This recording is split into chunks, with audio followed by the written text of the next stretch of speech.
Hey Grand Adventurers, welcome back. I'm your host, Mark Guido, and we're spending this week in beautiful Ojai, California. And while we're here, we're also going to travel to visit the Ronald Reagan Presidential Library. Come along.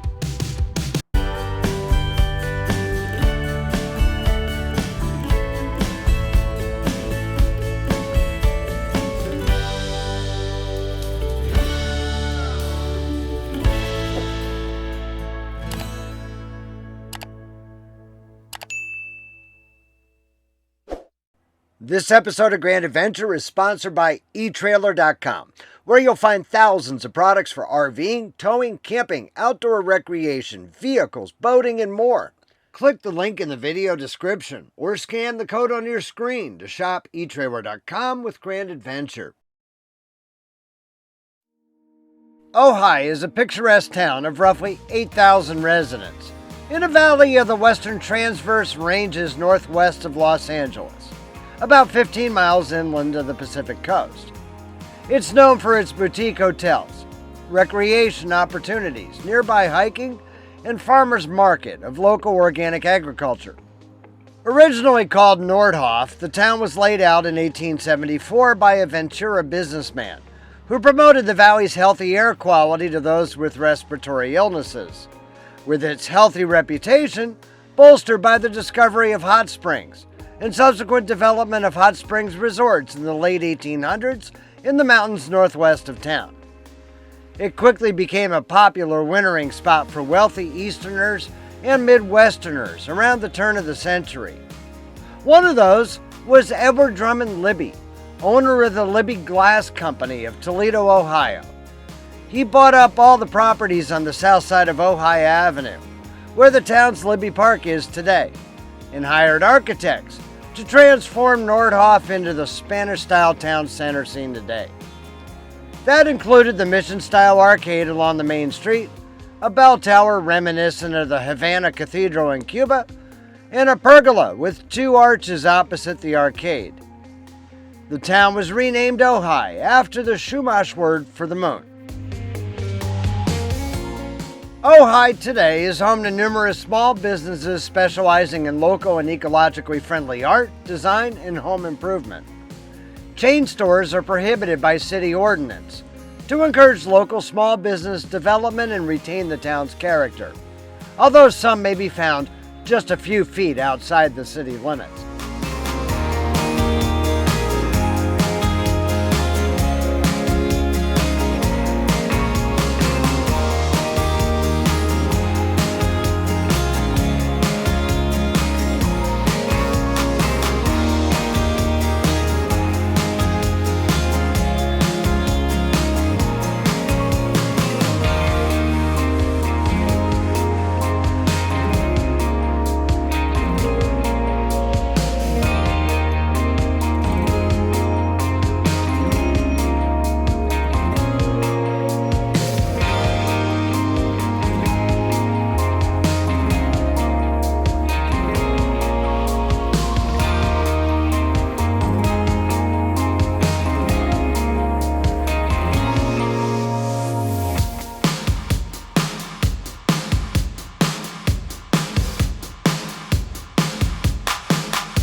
We'll share the sprawling Reservoir Park where we're RV camping just outside of Ojai, right after we take a brief moment for a message from our valued video sponsor, etrailer.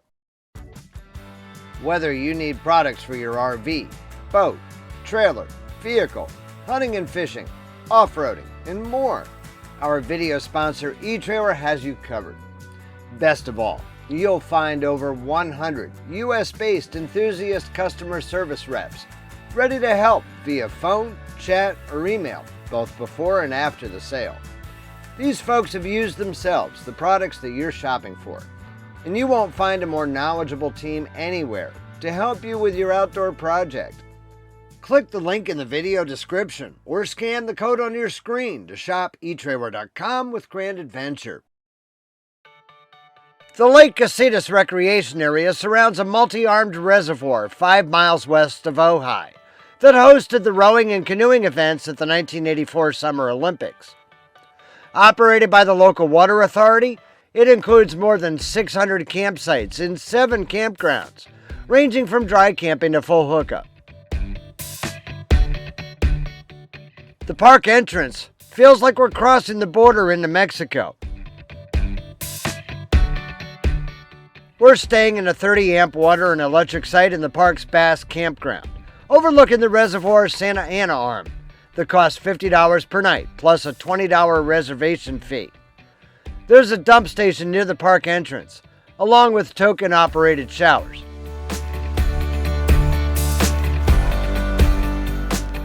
Other park facilities include a seasonal water park with water slides and a lazy river, an 18-hole disc golf course, a marina with restaurant, a general store, and a boat ramp. However, as a drinking water source, swimming and other body contact with the water is not allowed. At first, this regulation was enacted in the 1950s because the reservoir had no filtration system. A multi-million-dollar filtration system was installed in the 1990s, and a subsequent study by the U.S. Department of Interior determined that the filtration system installed could likely handle the effects of body contact. However, the Water Authority has left the regulation unchanged, and they still require a 35-day quarantine to launch any boat, including canoes and kayaks. To be frank, they're strangely obsessive over this. It wasn't enough to leave my kayak on the roof of our truck during our stay. They required that I leave it locked in an enclosure at the entrance to the park. And even though my campsite was within view of the park entrance, and I can't remove the kayak when hitched to the fifth wheel, they weren't even going to allow me to drop the trailer first.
Despite the overbearing rules, which seems to be a thing in California, this has been a pleasant stay in a very pleasant park. Oh, and one more thing. Whoever it was back in the 1970s who sang "It Never Rains in California" was lying to you. It pours. Man, it pours. At San Marcos Pass, near our last stop, which was only about an hour's drive from here, it rained more than 12 inches in our last 4 days there. We've now followed that with 5 days of rain out of 7 here at Ojai. All told, it's rained for 7 out of 9 days straight, heavily at times. It's tough enough to get out there after work to film for you when the days at this time of year are so short. Experiencing so many consecutive days of rain merely compounds that problem. We have to film what we can, when we can. If you follow the Ventura River out of the mountains for about a dozen miles south from Ojai, you arrive at where it enters the Pacific Ocean in the city of Ventura. Officially named San Buenaventura, the city is home to around 110,000 people, surrounding historic landmarks, beaches, and resorts. With the arrival of Spanish missionaries in 1782, Mission San Buenaventura was established by Junipero Serra, first leader of the Franciscans in California, giving the city its name. Following the Mexican secularization of the California missions, Rancho ex-Mission San Buenaventura was established, and a small community arose. Following the American conquest of California, San Buenaventura was eventually incorporated as a city in 1866. The first Serra Cross was erected in 1782 on a hill known as La Loma de la Cruz, from which Channel Islands National Park is clearly visible across the Santa Barbara Channel.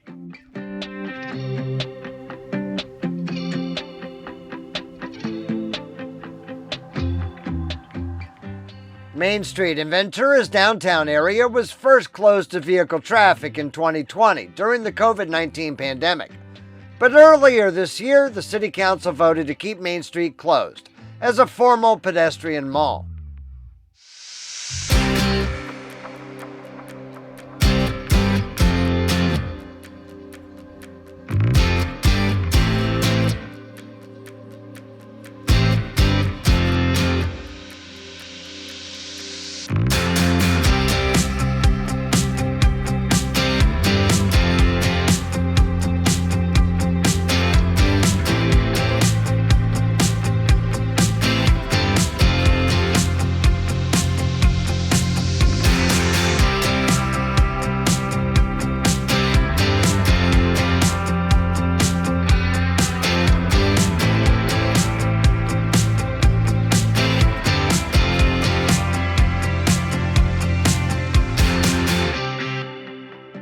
Ventura Pier was built in 1872 at a cost of $45,000.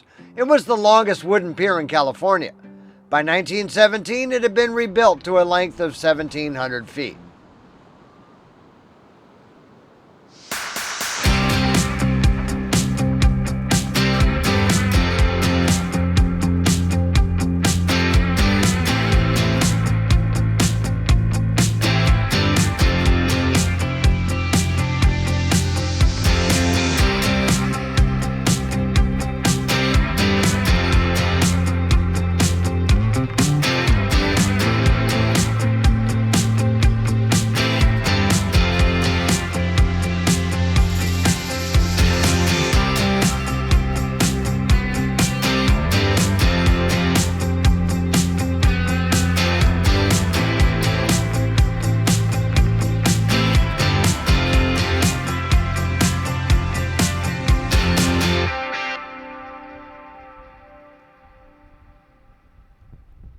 The Olivas adobe sits along the north bank of the Santa Clara River, about a mile from the estuary where it flows into the Santa Barbara Channel.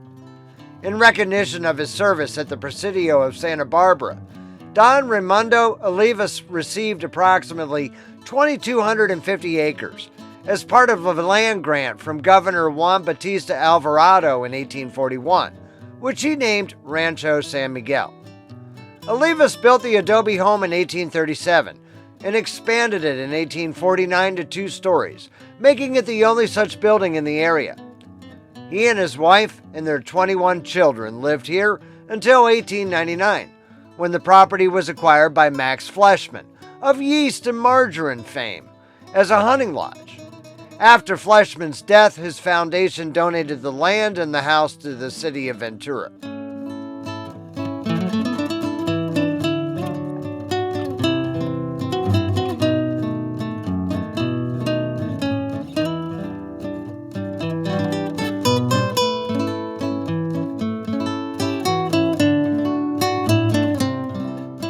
We'll bring you to the Ronald Reagan Presidential Library in nearby Simi Valley. right after we take a quick ad break to pay the bills. So stay tuned. The Ronald Reagan Presidential Library opened in 1991 in Simi Valley, a 50-mile drive from Ojai. In addition to serving as a repository of presidential records from the Reagan administration, it also contains memorabilia and a permanent exhibit of Ronald Reagan's life, and is the burial site of the 40th U.S. President and his wife Nancy. Grand Adventure is apolitical, and we work hard to keep it that way. I've long wanted to pay this museum a visit as I came of age during the Reagan administration, and this is likely as close as our RV will ever come to Simi Valley. The museum's permanent exhibits cover Reagan's life, from his childhood in Dixon, Illinois, to his film career in military service, marriage to Nancy Davis Reagan, and political career. It is exceedingly well done.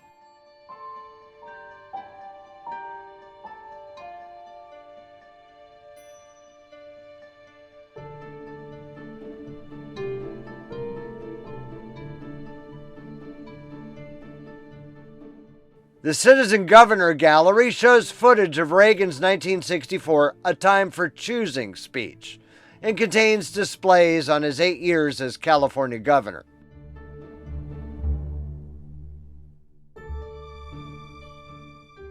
His 1980 and 1984 presidential campaigns are also highlighted, as well as his inauguration suit and a table from the White House Situation Room.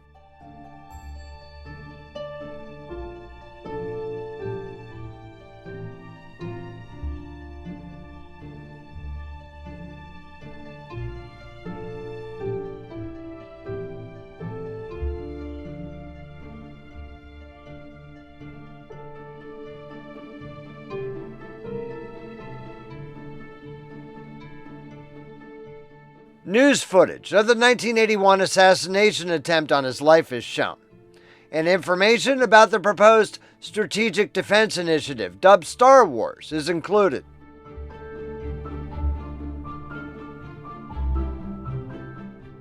A full-scale replica of the Oval Office, a feature of most presidential libraries, is a prominent feature of this museum as well.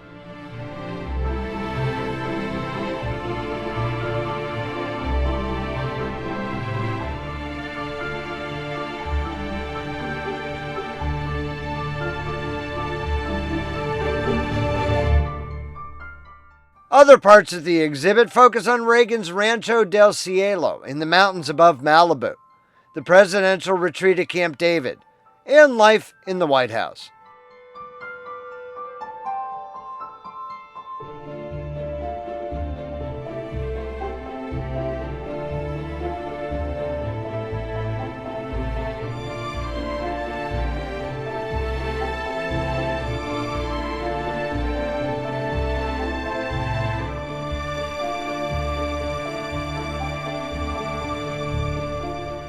During this holiday season, a hall of Christmas trees follows America's history, decade by decade.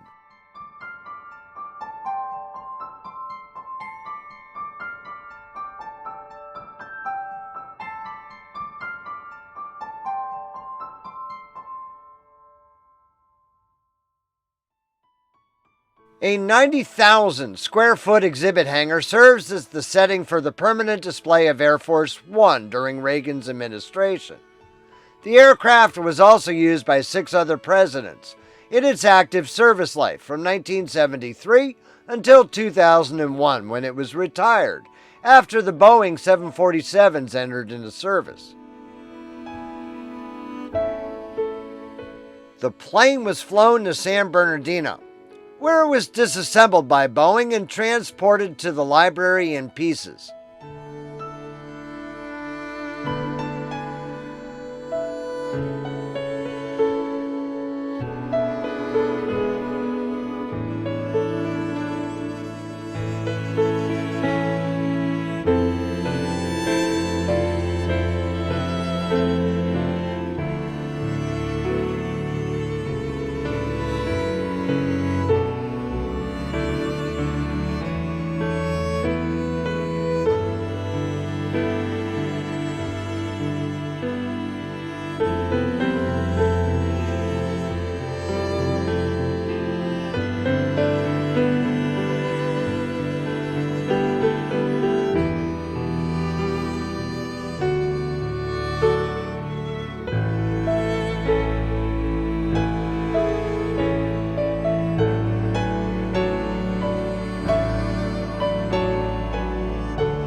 Air Force One is part of a comprehensive display about presidential travel that also includes a Sikorsky VH-3 Sea King from Lyndon Johnson's presidency that served as Marine One in a presidential motorcade.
The pavilion is also home to the original O'Farrell's Pub from Ballyporeen in Ireland that Ronald and Nancy Reagan visited in June 1984, now called the Ronald Reagan Pub.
Reagan's movie and television career included numerous westerns, and the museum's temporary exhibit during our visit focuses on the cowboy culture's contributions to Hollywood film.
The hilltop grounds provide expansive views of the area, a recreation of a portion of the White House lawn and a piece of the Berlin Wall.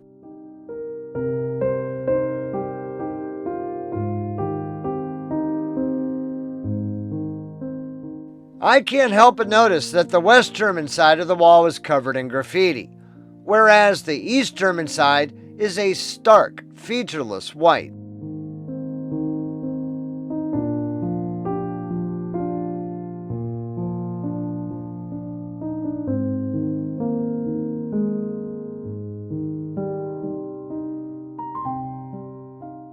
Both Ronald and Nancy Reagan are interred here in a tomb overlooking the valley below.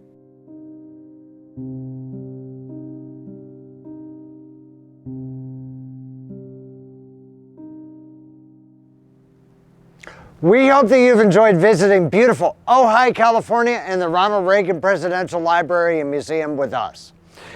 Now, after a few weeks of very short moves, we've got a pretty healthy move coming up this week. We're going to be heading for Las Vegas, Nevada. So if you're not yet a grand adventurer yourself, there is no better time than right now for you to go smash that little subscribe button right down there in the lower right-hand corner of your screen and ring that notification bell to be sure that you never miss a grand adventure, which we premiere right here every Wednesday evening. We'd be honored if you shared the channel with your friends, family, and on social media. Understand, it's extremely important to us that if you enjoyed this episode from Ojai, please be sure to give us a huge thumbs up down below. And while you're down below, that's where you'll find the comment section where we'd love to hear from you each and every week. So until next Wednesday from Las Vegas, please remember, life is nothing but a grand adventure. We'll see you then.